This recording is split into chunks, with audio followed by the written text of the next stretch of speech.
Hi mga karag-karag! Welcome back to my vlog. Isang mainit na tanghali sa inyong lahat mula dito sa Lasak City. Kadarating ko lang mula sa galaan mga karag-karag.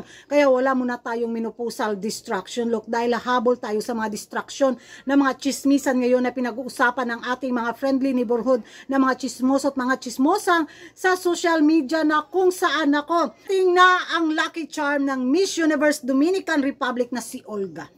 Kahawig niya kasi si Olga sa Batang Quiapo mga karag-karag. Kaya tawagin na lang natin siyang si Olga para mapabilis yung pakipagchismisan ko sa inyo na kung saan nag-disobey daw si Miss Universe Dominican Republic sa pagyakap niya kay Olga. Doon bitaw sa eksena sa hotel bitaw, makikita nyo naman sa video na mahigpit na pinagbabawal ng Miss Universe Organization yung mga ganitong eksena ba. So marami din namang sumuporta na sabi nila tao lang daw si Olga at saka si Miss Universe Dominican Republic. Siyempre na-miss daw ni Miss Universe Dominican Republic yung national director niya na grabe kong makasuporta sa kanya.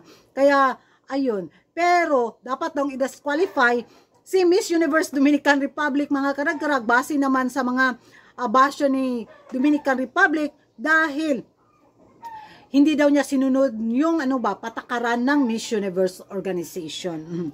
So grabe yung eksena nila, talagang hilahan pababa yung mga Latinos na mga beauty pageant lovers sa mga kandidatang balakid sa kanilang ding pambato bitaw na masungkit ang corona. Kanya-kanya silang gawa din ng mga pa-eksena, mga kontrobersiya at mga pa-intriga, which is happy si Kuragan. At isa naman daw itong si Olga na lucky charm ni Dominican Republic. Rin nila mga karag-karag, baka daw itong national director ni Miss Universe Dominican Republic ang hihila sa kanya na makapasok siya sa highest placement dahil alam naman daw ng karamihan kung gaano din daw ito ka-intribida at ka-chismosa. At magaling daw itong gumawa din ng mga kwento para mapag-usapan ang kanilang pambato. Hindi ko alam ha.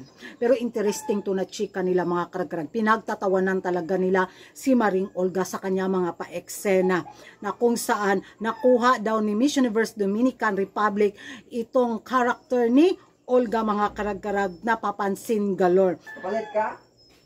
Tayo pasa.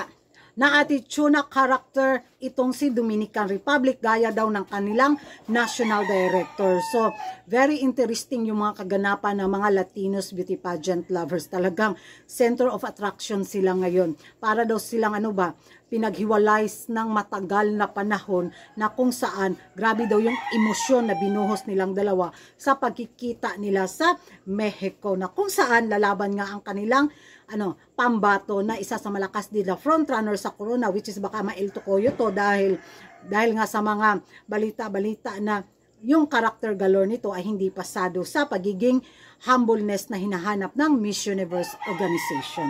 Baka iiyak daw itong si Olga mga karag-karag or gagawa ng kontrobersiya after the Miss Universe pageant. Exciting! Kikita na naman si Kuragan para sa pangkabuhayan showcase. Ganon. So, ewan ko mga karag-karag kung ano yung magiging reaction nyo. Basta ako, happy ako na makita siya, nakahawig talaga siya ni Olga sa Batang Quiapo. Wala akong magiging hana sa kanya. Aabang na lang ako sa kanya mga pa-eksena soon after the Miss Universe pageant kung sakaling maligwak nga ng tuluyan itong pambato nila sa placement or sa corona sa Miss Universe 2024. Dahil pag nagkataon yan, warlahan ang mga Latin community mga karag-karag. Diha naman mga karag-karag, ano yung magiging reaction ninyo sa tingin nyo? Lucky charm nga ba ni Miss Universe Dominican Republic itong kanyang national director or isa ito sa magpapabagsak sa kanya sa placement na kung saan yon sumuway na sila sa patakaran ng Miss Universe Organization. Mag-ingay tayo sa comment section at kung hindi ka pa nakapag-subscribe sa YouTube channel ko, don't forget to like and subscribe Kuragan Karag, ang babaeng lagi na karag-karag, and see you in my next vlog. Bye bye!